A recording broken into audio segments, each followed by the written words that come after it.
Okay, good morning, students. Now I'm going to explain about summer conjunctions as I said yesterday. Today we are going to learn about correlative conjunctions. Correlative conjunctions అంటే ఏంటి అంటే correlation ఉంటుంది అన్నమాట. Correlation అంటే ఏంటి? కో brother, కో sister అని అంటారు చూసారు. కో బ్రదర్ అంటే ఎవరు? తోడలుడు. కో సిస్టర్ అంటే తోటి కోడలు. అలాగే ఏ రిలేషన్ ఉంటుందో ఈ కంజంక్షన్కి ఆ రిలేషన్ ఉంటుందని అర్థం అనమాట. దీన్ని కర్రిలేటివ్ కంజంక్షన్స్ కూడా అంటారు.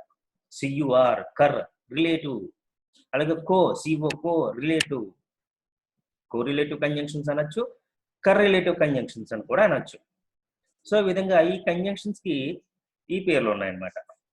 ఏంటవి కంజంక్షన్స్? మిగతా కంజంక్షన్స్ లాగా ఒకసారి రెండు సార్లు అలాగా ఒక సెంటెన్స్ రెండు సెంటెన్స్లు ఇచ్చేసి పైన ఎక్స్ప్లెయిన్ చేసిస్తే కుదరదు. వీటికి ఇండెప్త్ ఎక్స్ప్లెనేషన్ ఉండాలి. ఇండెప్త్ ఎక్స్ప్లెనేషన్ అంటే ఏంటి అంటే ఇప్పుడు నేను మీకు చెప్పబోతున్నాను, అదే ఇండెప్త్ ఎక్స్ప్లెనేషన్ అన్నమాట. ఈ కోరిలేటివ్ కంజంక్షన్స్ రెండేసి ఉంటాయి. అంటే అలాగా not only but also, not only but also, అలాగే ఎయిదర్ ఆర్, అలాగే నీదర్ నార్, అలాగే బోత్ అండ్, వెదర్ ఆర్. ఈ విధంగా ఉండడాన్ని మనం కోరిలేటివ్ కంజంక్షన్స్ అంటాం. ఏంటి నేర్చుకోవాలి దీంట్లో అంటే నేను ఇప్పుడు క్లియర్గా మీకు ఎక్స్ప్లెయిన్ చేస్తాను. చూడండి,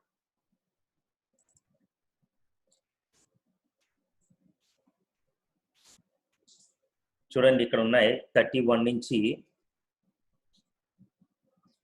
34 వరకు. వీటిని కోరిలేటివ్ కంజంక్షన్స్ అంటారు.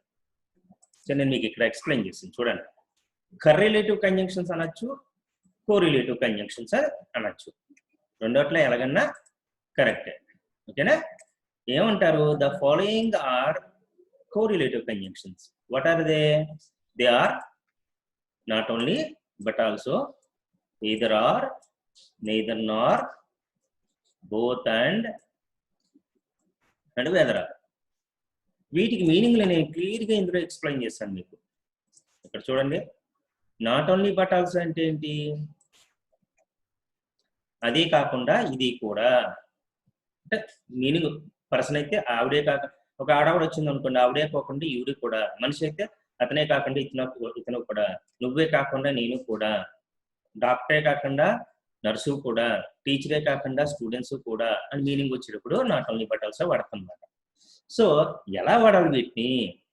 ఇక్కడ చూడండి, అన్ని రెండేసి ఉన్నాయి. Not only but also, either or, ఇవి రిలేషన్ అన్నమాట. రిలేషన్ ఉండడానికి మనం అలాగంటాం. అలాగే నెయిదర్ నార్, ఓకే, అలాగే బోత్ అండ్, అలాగే whether or. Okay, both and whether or. చూద్దాం ఎలా వాడాలో చూద్దాం. ఇక్కడ చూడండి, నాట్ ఓన్లీ బట్ ఆల్సో. అసలు మనం కంజంక్షన్ అంటే ఏం చేసాము? ఇప్పుడు అంటూ ఉంది, ఫర్ ఎగ్జాంపుల్ నేను ఇడ్లీ తింటాను మరియు పూరి కూడా తింటాను అన్నాను అనుకోండి. ఆ eat idli and puri as well, లేకపోతే అండ్ పూరి అని చెప్పారు. సింపుల్ గా మరియు అన్నాం కాబట్టి మధ్యలో పెట్టేసాం. ఓకే, అలాగే ఇంకో కంజంక్షన్ ఫర్ చూద్దాం. ఫర్ అయినా సరే మరి బికాస్ అని మీనింగ్ ఉంది. I wake up early in the morning for I have no time. నాకు టైం లేని కారణంగా ఉదయాన్నే నిద్రలేస్తాను అన్నది. సో ఈ విధంగా వాడతాం. కానీ ఈ కంజంక్షన్స్ ఎలా వాడాలంటే రెండేసి ఉన్నాయి కాబట్టి మనం జాగ్రత్తగా అబ్జర్వ్ చేయండి. నేను ఈ సెంటెన్స్ చెప్తున్నాను, జాగ్రత్తగా అబ్జర్వ్ చేయండి. అసలు సెంటెన్స్ స్ట్రక్చర్ ఏంటి? Sentence structure subject, verb, object. ఇదే కదా సెంటెన్స్ స్ట్రక్చర్. ఇప్పుడు మనం ఏం చేస్తాం అంటే ఈ కంజంక్షన్ ఒక నాట్ ఓన్లీ బట్ ఆల్సో తీసుకుని ఎక్స్ప్లెయిన్ చేస్తాను మీకు. అదే రూల్ మిగతా అన్నింటికి వర్తిస్తుంది అనమాట, ఎక్సెప్ట్ వెదర్ ఆర్. ఇప్పుడు సెంటెన్స్ లో రెండు సబ్జెక్టులు ఉన్నాయనుకోండి, సబ్జెక్ట్ 1, సబ్జెక్ట్ 2 ఉండి, వెర్బ్ ఒకటో ఉండి, ఆబ్జెక్ట్ ఒకటో ఉంది అనుకోండి. సబ్జెక్ట్ 1, సబ్జెక్ట్ 2, వెర్బ్ ఒకటో ఉంది, ఆబ్జెక్ట్ ఒకటో ఉందనుకోండి. ఏం చేస్తాం? నాట్ ఓన్లీ ఏమో ఇక్కడ పెడతాం. ఏం చేస్తాం? నాట్ ఓన్లీ ఇక్కడ పెడతాం, బట్ ఆల్సో ఇక్కడ పెడతాం. ఓకే, ఇక్కడ చూడండి,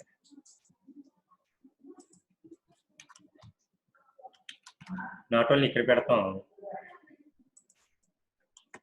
బట్ ఆల్సో ఇక్కడ పెడతాం.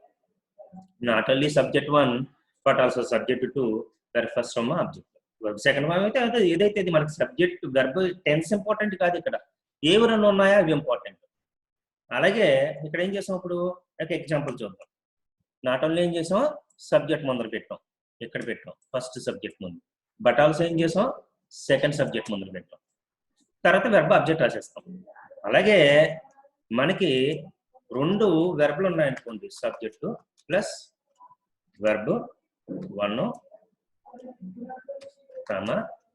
వెర్బ్ 2 ప్లస్ వెర్బ్ 2 అంటే సెకండ్ ఫామ్ కాదు, రెండు వెర్బ్లు అని అర్థం, ప్లస్ ఆబ్జెక్ట్ ఉందండి. ఇప్పుడు ఏం చేస్తాం, చాలా జాగ్రత్తగా అబ్జెక్ట్ చేయండి. ముందర సబ్జెక్ట్ రాసేస్తాం.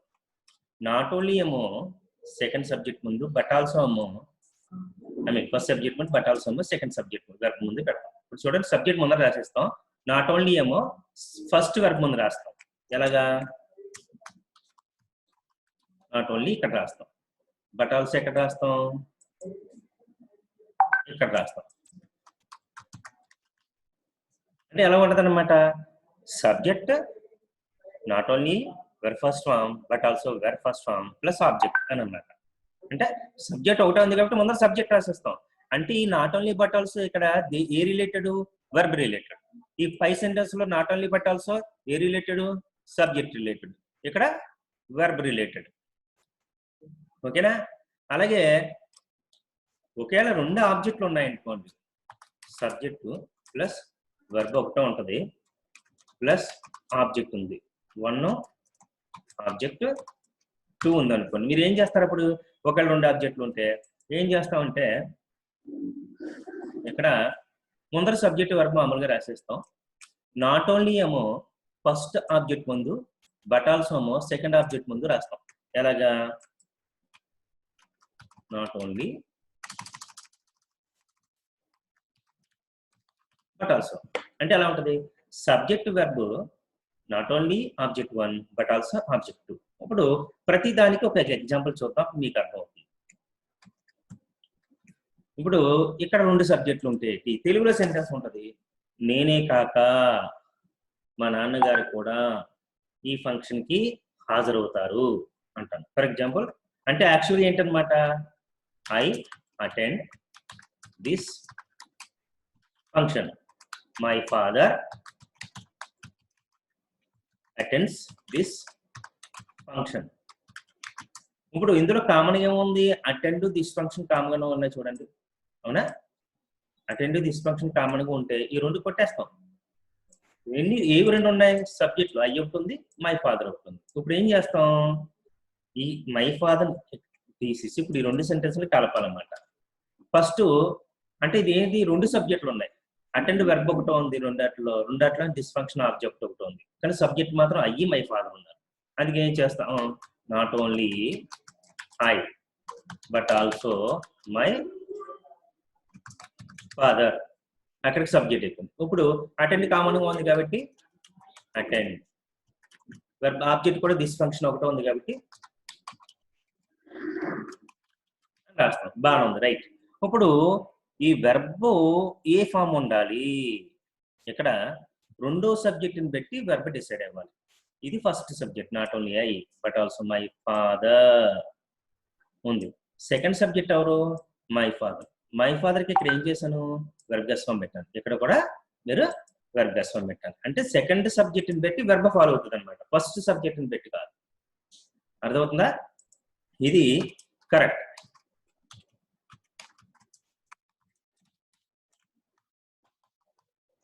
ఒకవేళ ఇదే సెంటెన్స్ ని ఇక్కడ ఎస్ ఫామ్ తీసేసి రాశారు అనుకోండి, ఇది wrong.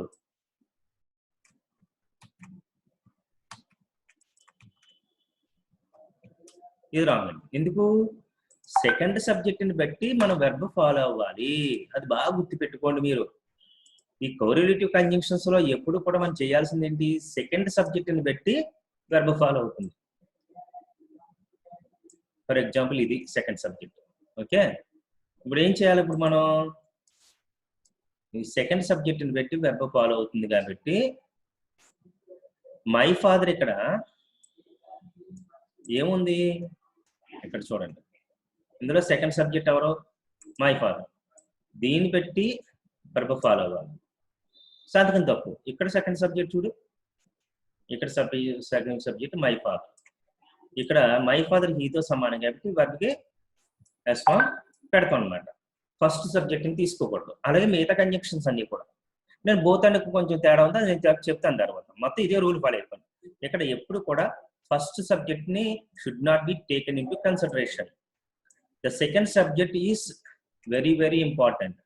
According to the second subject we have to use verb form.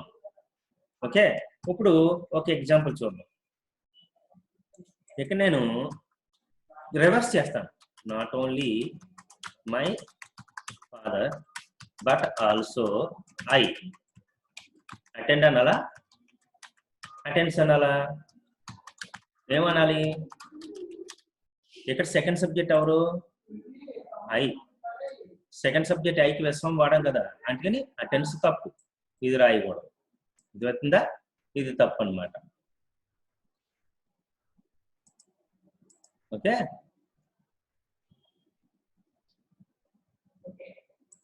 అది తప్పు. So not only I, not only my father but also I attend this function. ఇది మనం సబ్జెక్ట్ రిలేటెడ్ మనం తెలుసుకోవాల్సింది. ఇది సబ్జెక్ట్ రిలేటెడ్ కాబట్టి ఈ విధంగా రావు. మరి వెర్బ్ రిలేటెడ్ అంటే ఎలా ఉంటుంది చూద్దాం. అంటే రెండు వెర్బులు ఉంటాయి, ఒకటే సబ్జెక్ట్ ఉంటుంది, ఒకటే ఆబ్జెక్ట్ ఉంటుంది. Example, I not only eat, okay, I not only buy but also sell old bikes. ఇక్కడ చూడండి, ఐ సబ్జెక్ట్ ఒకటి ఉంది కానీ వెర్బులు ఎన్ని ఉన్నాయి? బై ఒకటి ఉంది, సెల్ ఒకటి ఉంది. దీన్ని విడదీసి రాద్దాం, అప్పుడు మీకు అర్థమవుతుంది. I by old bikes, I cell old bikes. ఇందులో కామన్గా ఏమున్నాయండి? ఐ కామన్గా ఉంది, ఓల్డ్ బైక్స్ ఆబ్జెక్ట్ కామన్గా ఉంది. అంటే ఆబ్జెక్టు సబ్జెక్ట్ ఒక్కొక్కటే ఉన్నాయి కానీ రెండు ఉన్నాయి. ఏంటి? వెర్బులు, రెండు వెర్బులు ఉన్నాయి. ఇక్కడ బై ఒకటి ఉంది, సెల్ ఒకటి ఉంది. ఇప్పుడు ఈ రెండింటిని కంబైన్ చేయాలంటే ఐ ముందర రాసేస్తాం, సబ్జెక్ట్ ఒకటి ఉంది కాబట్టి ముందర ఐ రాసేస్తాం. ఇది వెర్బ్ రిలేటెడ్ కాబట్టి ఫస్ట్ నాట్ ఓన్లీ నేమో, ఫస్ట్ నాట్ ఓన్లీ నేమో ఫస్ట్ వెర్బ్ ముందు, బట్ ఆల్సో నేమో సెకండ్ వెర్బ్ ముందు రాసిన తర్వాత అప్పుడు ఆబ్జెక్ట్ అయ్యారన్నమాట. చూడండి, ఐ ఫస్ట్ ఏముంది? బై ఉంది, బైక్ ముందేమో నాట్ ఓన్లీ పెట్టాను. సెకండ్ ఏముంది? సెల్ ఉంది, సెల్కి ముందేమో బట్ ఆల్సో పెట్టాను. I not only by but also cell old bikes. ఓకేనా? ఈ విధంగా రాయాలి. ఇకపోతే ఆబ్జెక్ట్ రిలేటెడ్ అంటే ఏంటి అంటే రెండు ఆబ్జెక్ట్లు ఉంటాయన్నమాట. సబ్జెక్ట్ వెర్బ్ ఒకటే ఉంటుంది. షీ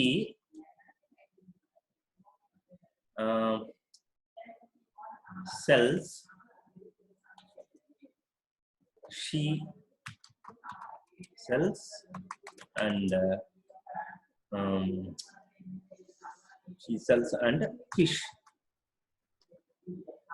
ఆవిడ ఏం చేస్తుందట? ఆమె ఇక్కడ చూద్దాం, రెండు విడదీసిరాము. షీ సెల్స్, సీ షెల్స్, అదొక సెంటెన్స్. రెండో sentence, she sells fish. Okay, ఇందులో కామన్గా ఏమున్నాయండి చూడండి, ఇవి కామన్గా ఉన్నాయి. ఈ రెండు అంటే సబ్జెక్ట్ కామన్గా ఉంది, వెర్బ్ కామన్గా ఉంది. ఇందులో కూడా సబ్జెక్ట్ కామన్గా ఉంది, వెర్బ్ కామన్గా ఉంది. ఎక్స్ట్రాగా ఏమున్నాయి? ఆబ్జెక్ట్ షీ సెల్స్ ఉన్నాయి అంటే నత్తగొలలో.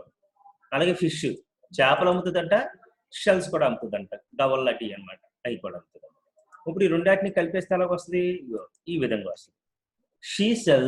షీ సెల్స్ అండ్ ఫిష్ అక్కడ ఉంది. ఇప్పుడు ఏం చేస్తాం? ఈ సెంటెన్స్ ని నాట్ ఓన్లీ పెట్టి రాసి పెట్టాల్సి. షీ ముందర రాసేస్తాం, వెర్బ్ ఒకటి ముందర రాసేస్తాం, తర్వాత ఇక్కడ నాట్ ఓన్లీ పెడతాం. Not only she sells but also fish.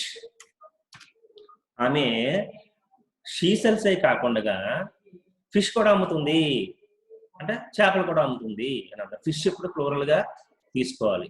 రకరకాల చేపలు ఉంటేనే ఫిషెస్ అనాలి. ఒకే రకమైన చేప 100 ఉన్నా, 10 ఉన్నా, 2 ఉన్నా, 3 ఉన్నా ఫిష్ అనే అనాలి. ఓకే, ఈ విధంగా మనం కోరిలేటివ్ కంజంక్షన్స్ వాడతాం. అర్థమవుతుందా? మళ్ళీ ఒకసారి చూద్దాం. So not only but also, either are, neither Nar, both and, whether are, వీటిని కోరిలేటివ్ కంజంక్షన్స్ అంటాము. వీటిని వాడేటప్పుడు సెంటెన్స్ లో ఏ పార్ట్ అయితే 2 ఉన్నాయో, అంటే సబ్జెక్టులు 2 ఉంటే not only but also 2 subject ముందర పెట్టిన తర్వాత వెర్బ్ రాయాలి, ఆబ్జెక్ట్ రాయాలి. For example, not only I but also my father, అక్కడ సబ్జెక్ట్ అయింది. అటెండ్స్ దిస్ ఫంక్షన్, అటెండ్స్ అంటే వర్బ్, దిస్ ఫంక్షన్ అంటే ఆబ్జెక్ట్. అలాగే 2 వెర్బ్లు ఉన్నాయనుకోండి, ముందర సబ్జెక్ట్ రాసేసిన తర్వాత నాట్ ఓన్లీ ఏమో ఫస్ట్ వెర్బ్ ముందు, బట్ ఆల్సో ఏమో సెకండ్ వెర్బ్ ముందు పెట్టిన తర్వాత అప్పుడు ఆబ్జెక్ట్ రాయాలి. ఎలాగా? I not only by but also cell old bikes. I subject, buy sell verbs, అందుకని 2 ముందు బై ముందేమో నాట్ ఓన్లీ పెట్టాను, సెల్ ముందేమో బట్ ఆల్సో పెట్టాను. అలాగే ఆబ్జెక్ట్ 2 ఉంటే ముందర సబ్జెక్టు వెర్బ్ రాసేసిన తర్వాత ఫస్ట్ నాట్ ఓన్లీ నేమో ఫస్ట్ ఆబ్జెక్ట్ ముందు, బట్ ఆల్సో నేమో సెకండ్ ఆబ్జెక్ట్ ముందు పెట్టాలి. అలాగా the doctor saved, doctor subject ఒకటో ఉంది, సేవ్డ్ వెర్బ్ ఒకటో ఉంది. డాక్టర్ రక్షించాడంట, not only the mother but also the child, అంటే డాక్టరు తల్లినే కాకుండా బిడ్డను కూడా కాపాడాడు అనే విధంగా మనం ఈ 5 కంజంక్షన్స్ వాడతాం. బోత్ అండ్ గురించి కొంచెం ఎక్స్ప్లెనేషన్ ఇవ్వాలి. ఈ 3ంటికి ఒకటే రూల్. ఓకే, బోత్ అండ్ కూడా సేమ్ ఇదే, కాకపోతే సబ్జెక్ట్కి వచ్చేసరికి మారుతుంది. ఇలాగ మీరు రాసినప్పుడు 2 సబ్జెక్టులు ఉన్నప్పుడు వెర్బ్ ఏ ఫామ్ ఫాలో అవుతుంది, సెకండ్ సబ్జెక్టుని బట్టి వెర్బ్ రాయాల్సి ఉంటుంది. ఒకవేళ సెకండ్ సబ్జెక్టు హీ షీట్లు ఉన్నాయనుకోండి, వెర్బ్ కష్టం పెడతాం సింపుల్ ప్రెసెంట్ టెన్స్. ఒకవేళ సెకండ్ సబ్జెక్ట్ హీ షీట్లు ఉన్నాయనుకోండి, హీస్ పెడతాం కంటిన్యూస్ టెన్స్ అయితే. ఒకవేళ సెకండ్ సబ్జెక్టు హీ షీట్లు ఉన్నాయనుకోండి, హ్యాస్ పెడతాం, హ్యాస్ పెడతాం పర్ఫెక్ట్ టెన్స్ లో అయితే. అర్థమవుతుందా? ఆ విధంగా చూసుకుని రాసుకుంటూ ఉండాలి. సెంటెన్స్ రాసిస్తే మీకు ఈజీగా అర్థమవుతుంది. ఇప్పుడు నేనేం చేస్తానంటే ఈ కంజంక్షన్స్ తో ఎగ్జాంపుల్స్ తో సహా ఇచ్చాను నేను ఇక్కడ చూడండి. Not only I but also my father has attended this function. ఇక్కడ ఇదంతా ఇక్కడ నుంచి ఇక్కడ వరకు ఆబ్జెక్ట్ అండి, ఇక్కడ నుంచి ఇక్కడ వరకు. ఇక్కడ చూడండి, not only I but also my father, ఇదంతా సబ్జెక్ట్. హ్యాజ్ అన్నాను, ఇది హ్యావ్ అని ఎందుకు అనలేదు? ఇక్కడ సెకండ్ సబ్జెక్ట్ ఎవరు? My father. మై ఫాదర్ అంటే హీతో సమానం, అందుకని ఏం చేసాం, దీన్ని సెకండ్ సబ్జెక్ట్ ని దృష్టిలో పెట్టుకుని వెర్బ్ ఫాలో అవుతుంది కాబట్టి ఈ విధంగా రాసాం అనమాట. ఆ తర్వాత హ్యాజ్ అటెండెడ్ అని రాసాం. ఇది సబ్జెక్ట్ రిలేటెడ్. ఓకే, ఇది verb related. I not only cell but also by old bikes, ఇది వెర్బ్ రిలేటెడ్. ఇక్కడ ఏముంది, ఒకటే సబ్జెక్ట్ ఉంది కానీ 2 వెర్బ్లు ఉన్నాయి. ఇక్కడ సెల్ ఒకటి ఉంది, బై ఒకటి ఉంది. ఏం చేశాను, సెల్లకు ముందేమో నాట్ ఓన్లీ పెట్టాను, బైక్ ఏమో ముందేమో బట్ ఆల్సో పెట్టాను, ఆ తర్వాత ఆబ్జెక్ట్ రాశాను. ఇది object related. She saved not only the mother but also the child.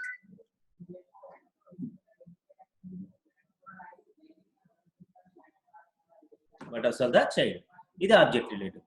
Subject ఒకటో ఉంది, ఇక్కడ సేవ్డ్ వెర్బ్ ఒకటో ఉంది, కానీ దా మదరు దా చైల్డ్ 2 ఉన్నారు. చూడండి, దా మదర్ ముందేమో నాట్ ఓన్లీ వచ్చింది, దా చైల్డ్ ముందేమో బట్ ఆల్సో వచ్చింది. ఈ విధంగా వాడతాం అనమాట. ఈ లిస్ట్ పంపిస్తాను, నాట్ ఓన్లీ బట్ ఆల్సో మీద కొన్ని సెంటెన్స్లు ఇస్తాను. వాటి రాసేసిన తర్వాత ఎయిదర్ ఆర్ నెయిదర్ ఆర్ గురించి ఒకేసారి నేర్చుకుందాం. ఓకేనా? ఇది ఒక 5 or 6 సెంటెన్సెస్ రాయండి సరిపోతుంది, ఎక్కువ కాలేదు. ఆల్రెడీ నేను 3 ఎగ్జాంపుల్స్ ఇచ్చాను కాబట్టి 3 సెంటెన్స్ 3 రకాలు కాబట్టి ఒక్కొక్క దాని మీద 2 సెంటెన్స్లు ఇస్తాను. 2 subject related, 2 verb related, 2 object related కింద ఇస్తాను. ఓకేనమ్మా? ఇది I'm stopping. I shall meet you with your remaining conjunctions tomorrow.